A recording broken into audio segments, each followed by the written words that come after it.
दरम्यान नोटाबंदीनंतर म्हणजे 9 नोव्हेंबर या दिवसापासून तुम्ही खात्यात 2 लाखांपेक्षा जास्त रक्कम जमा केली असेल आणि ज्या खात्याची शिल्लक 5 लाखाच्या वर असेल अशा खात्यांमधली रक्कम काढण्यावरती आता बंधनं येणार आहेत।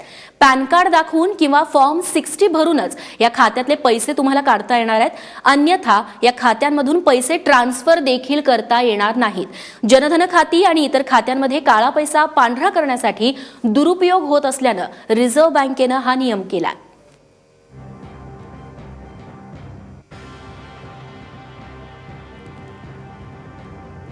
तेव्हा आरबीआयने कशा पद्धतीने चाप लावलेला आहे तर नोटबंदीनंतर बँकेत जमा झालेल्या 2 लाखांपेक्षा जास्त रकमेवरती आता निर्बंध असणार आहेत। ही रक्कम काढण्यावरती ज्या खात्यात 5 लाख रुपये बॅलन्स आहे अशा खात्यांना हा नियम लागू असेल। 5 लाख किंवा त्यापेक्षा जास्त एकतर फॉर्म 60 भरून किंवा पॅन कार्ड दाखवून तुम्ही हे पैसे काढू शकता, किंवा फॉर्म 60 किंवा पॅन कार्ड नसल्यास पैसे ट्रान्सफर देखील करता येणार नाहीत।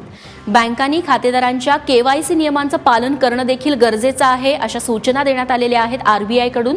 जनधन खात्यांमधून फक्त महिन्याला 10,000 काढण्याची मुभा देण्यात आली आहे। खरं तर गोरगरिबांसाठी ही जनधन खाती आहेत, त्यामुळेच जनधन खात्यांमध्ये वर्षाकाठी फक्त 1 लाख रुपये जमा करता येणार आहेत।